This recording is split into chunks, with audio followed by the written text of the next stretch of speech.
The Hezbollah chief says the U.S. is directly responsible for these Gaza atrocities, and the U.S. will soon pay a heavy price. Well, ladies and gentlemen, this is not coming from me. This is coming from our enemies, from the people that, or the governments that we consider our enemies, that our government considers our enemies.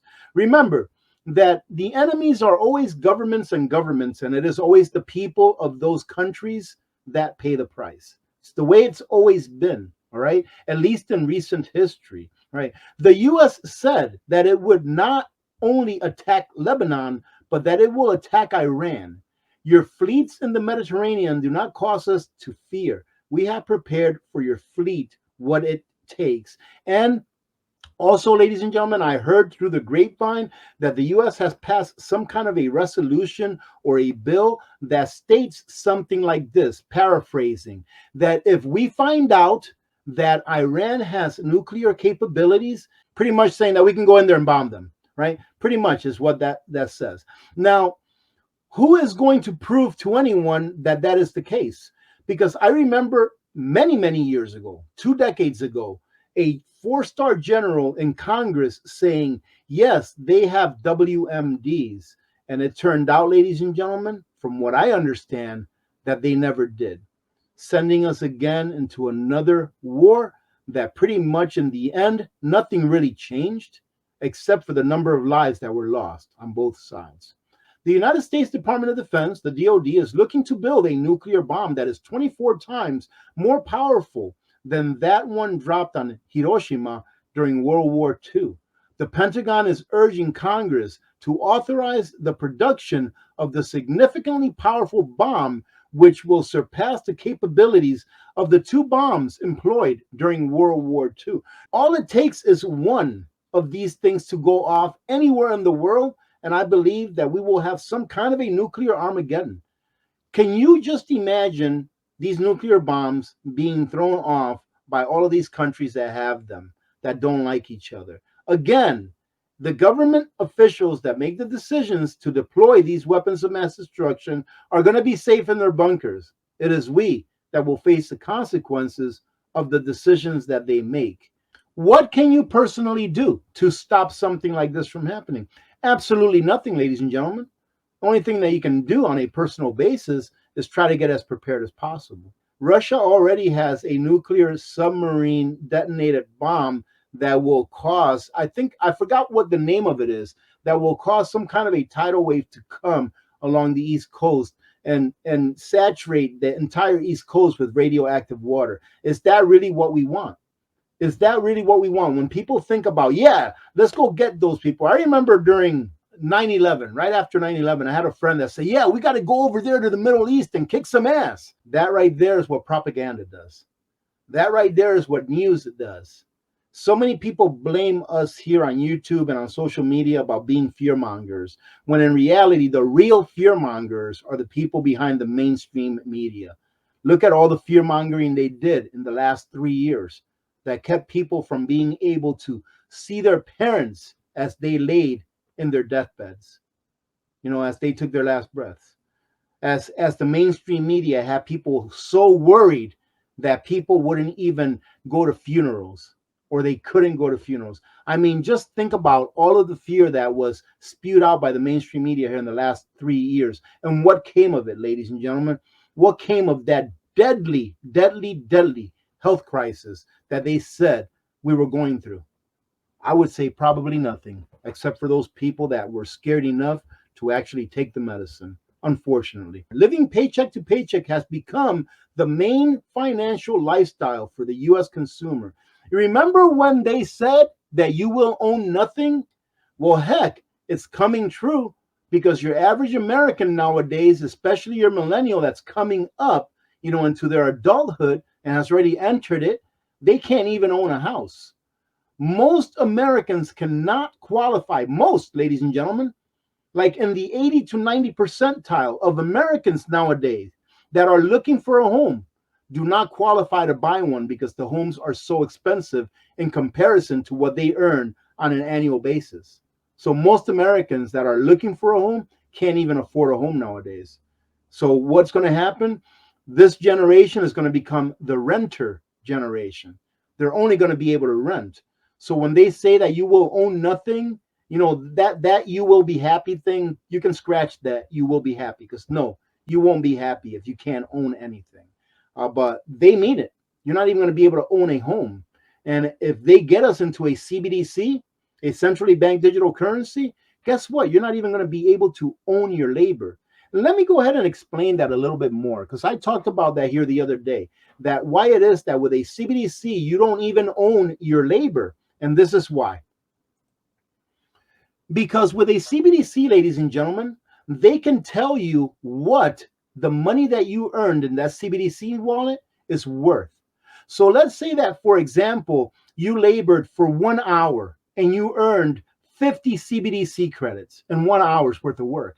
And at that time, that 50 CBDC credits that you earned could buy you, let's say, 10 gallons of gas. Okay? Well, if you speak out against the government, if you speak out against climate change, if you speak out against global warming, that 50 CBDC that they paid you for your 1 hour's worth of labor may turn into 40. Or if you go outside of the 15-mile perimeter on your little 15-minute city that they put for you, you may not be able to spend those credits at all, right? So if your social credit score isn't that which will allow you to spend your money where you want to, how you want to, with as much purchasing power as it had when you earned it, then tell me, really, is your labor really yours when you can't even determine what it's worth? When they can just take away your CBDCs that you earned with your labor without any due process, then your labor is no longer yours, ladies and gentlemen. That's what I meant by saying that with a CBDC, even your labor doesn't belong to you, because they can just take it all right away without due process, without telling you why. Oh, so I've been telling you all this for a very long time, right? Get your coffee, stock up on your coffee. I've been telling you, get this kind of coffee. It lasts 25 years. This kind of coffee will last forever. I just thought that I would share this with you because I love coffee, ladies and gentlemen. I love coffee.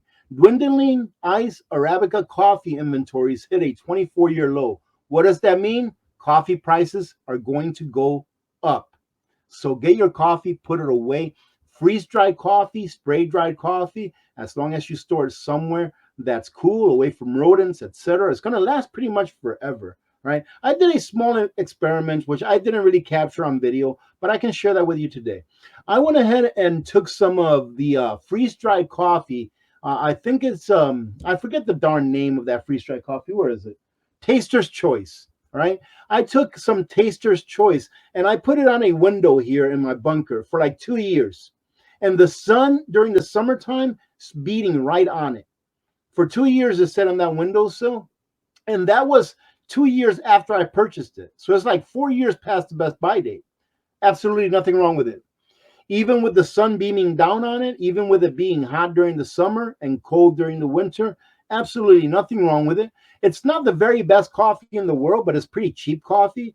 And as long as you add a little bit of creamer to it, it tastes all right. It'll pass the test, all right? If you want to put away some really awesome coffee that's not only tasty, but that has all your vitamins and stuff that you need, get Nutrient Survival Coffee. It is literally some of the best tasting coffee that I've ever had. So give it a try at least one time. You'll be hooked. But that's one of the things you should be putting away.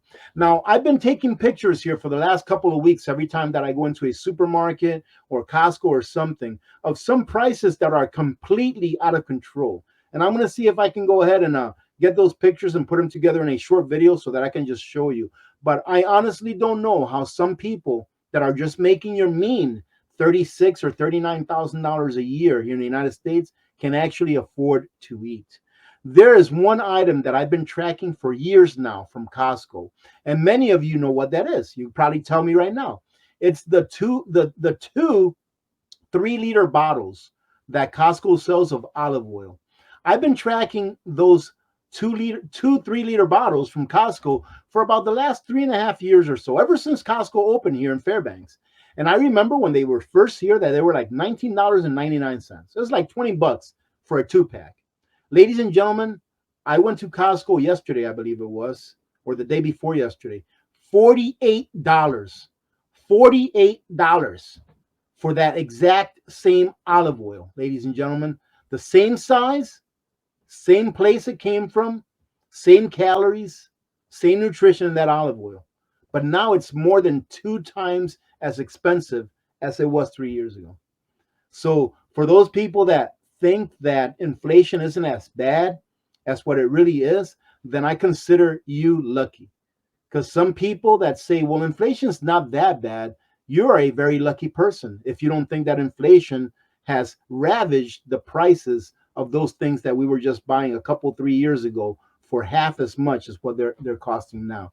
Incredible. But there's a whole bunch of other examples that I took pictures of that I would like to compile into a short video and share with you, because I honestly don't know how some people are making it. And this right here says it all. They're not making it. They're barely making it, living paycheck to paycheck. Now, when you live paycheck to paycheck, you have to consider that one small accident, the loss of your car, there goes your job, there goes your livelihood. This, ladies and gentlemen, is third world stuff. U.S. infant mortality rate rose 3% with 20,538 deaths recorded in 2022. And I believe that a infant mortality death is when a child does not make it to their first birthday. I believe that's what it's counted as. So welcome to the third world, ladies and gentlemen. All of these years that these crazy prepper people have been telling you, get prepared. Put this away, put that away at today's prices, because it's going to be more tomorrow. Hopefully, people have paid attention, because this is where we are today. And here, I'm sitting here telling you that in the future is actually going to be worse than what it is now. And it's not because I want it to be. It's not because I'm a prophet. It's not because I'm a genius. It's just, ladies and gentlemen, it's common sense.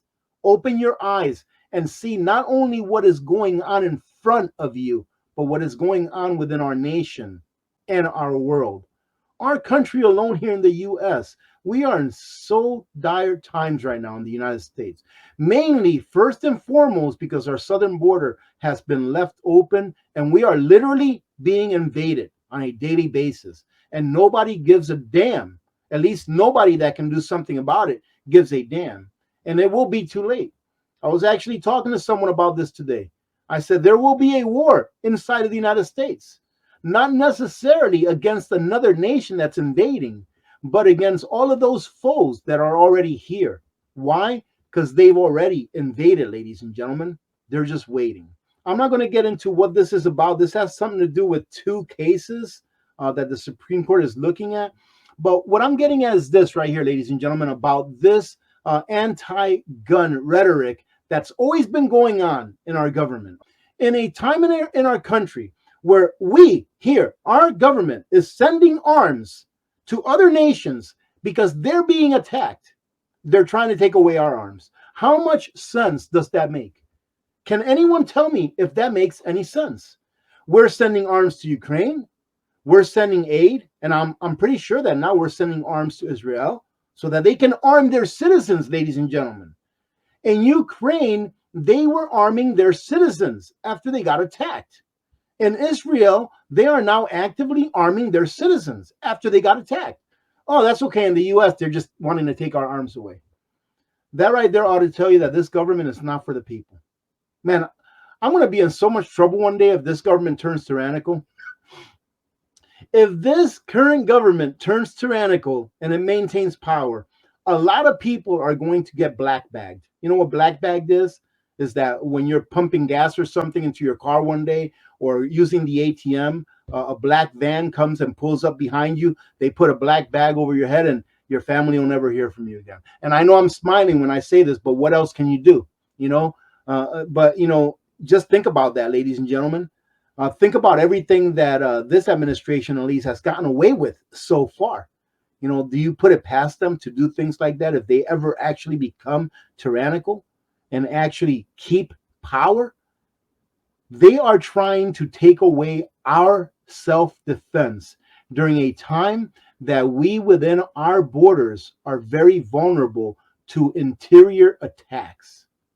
And people are actually siding with this rhetoric that we shouldn't have a way to defend ourselves. People whom themselves don't trust government want government to be the only entity to have firearms. Think about how asinine that is, ladies and gentlemen.